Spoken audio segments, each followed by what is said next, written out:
Hoy les voy a hablar sobre el capítulo 8, de los que llegaron al principado por medio de maldades o crímenes. Maquiavelo presenta dos modos de llegar al principado, por la vía malvada o por el favor de los ciudadanos.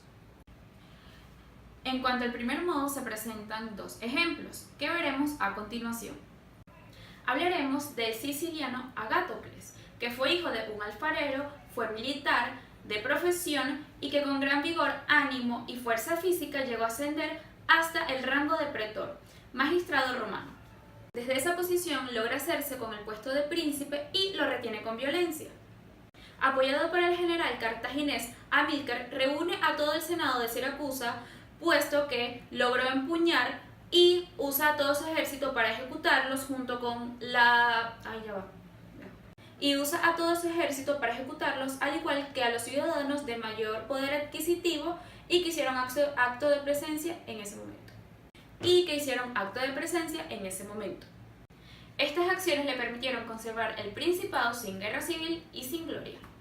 El segundo ejemplo de cómo obtener el principado por vía malvada hace referencia a Oliverot de Fermo, que luego de convertirse en el primer hombre de su tropa, concibe como meta apoderarse del principado. Apoyado por su hermano Viterolo, le envían una carta a su tío Juan Fogliani, la cual contenía una solicitud de un reencuentro respaldado por los soldados que irían a honrar su nombre. Al llegar al principado, luego de cenar y compartir con su tío y las personas más importantes, ordenó a sus soldados degollar a todos los presentes. Apoderándose así del principado, fortifica su autoridad con nuevos estatus civiles y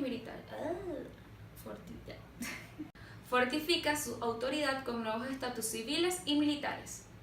Según Maquiavelo, cometer actos crueles y continuar con ellos para mantenerse en el poder es diferente, indicando que el buen uso es ejercido por proveer su propia seguridad. Y cuando trata de dirigirlos al bienestar de los gobernantes. De otro modo, el mal uso es cuando se multiplican sin importar un fin estratégico, hace insostenible que se mantengan en el principado.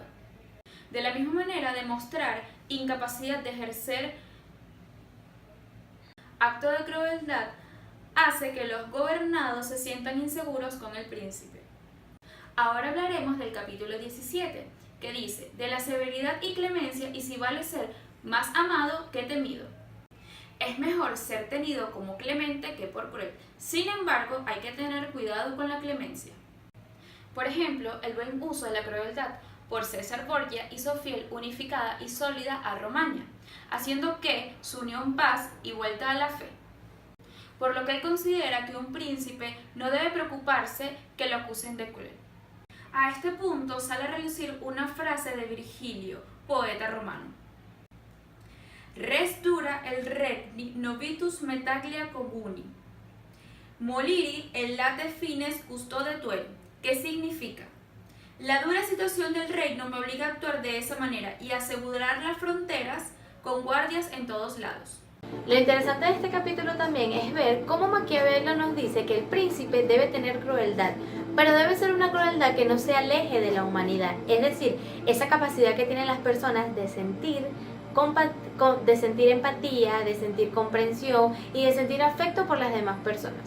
Otro punto que también nos establece Maquiavelo es que el príncipe también establece que es preferible que un príncipe o que un rey sea más temido que amado, por el hecho de que los seres humanos dependen mucho de la situación actual por la que estén pasando en cuanto a la toma de decisiones, al igual que su palabra, según Maquiavelo, no es muy garante de estrechar lazos o no es muy garante de realizar una alianza estratégica en cuanto al hecho de la guerra o en cuanto a otros hechos de otras índoles.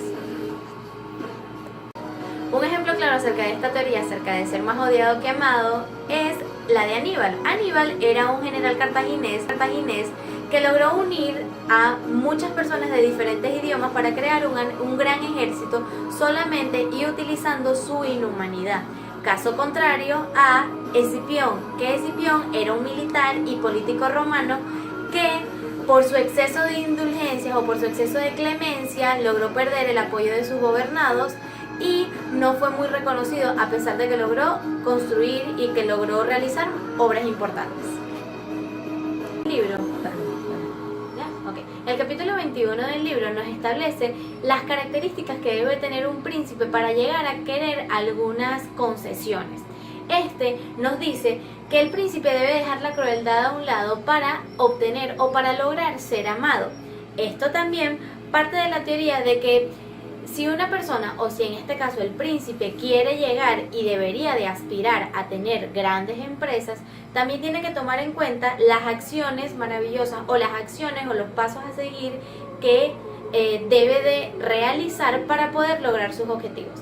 Un ejemplo claro en este capítulo es Fernando V, el rey de Aragón, el cual al apoderarse del reino de Granada logró obtener así muchas tropas o logró obtener grandes tropas que lo llevaron después, junto con la iglesia, a su futura expansión. También es importante recordar que Maquiavelo nos hace comprender las características o las cualidades que debe de tener un líder, o en este caso el príncipe o el rey. El rey debe ser una persona determinada, es decir, que dejar que sus acciones demuestren su inteligencia. Es un poco lo que decíamos acerca de dejar que tus acciones hablen en vez de tus palabras. También nos dice que un líder debe ser prudente, es decir, debe saber cómo forjar alianzas sin caer en la neutralidad. También El Príncipe de Maquiavelo es un libro que determinó la política en el siglo XVI, específicamente para 1531.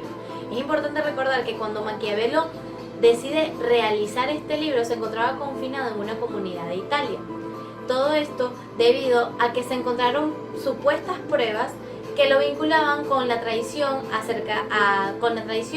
los Medici. Los Medici fueron una de las familias más influyentes que hubo en la Europa del siglo XVI, al igual que muchas otras familias como lo fueron la Sforza, también en Italia, y incluso los Borgia, pero esta vez en España. Es importante, y por último quiero resaltar, el hecho de que en esa época, siglo XVI, contexto siglo XVI, Europa estaba teniendo una serie de cambios en cuanto a lo social, a lo económico y a lo político. Y el Príncipe de Maquiavelo vino como una herramienta o como una ayuda para apaciguar todos esos conceptos que se tenían acerca de la política y acerca de cómo debería o no de ser el reinado o el principado. Este libro es un manual esencial y fundamental para todo aquel que quiera llegar a ser político o gobernar sin ser odiado. Esto ha sido todo en Lecturas que Cambiaron el Mundo. Nos vemos en una próxima edición.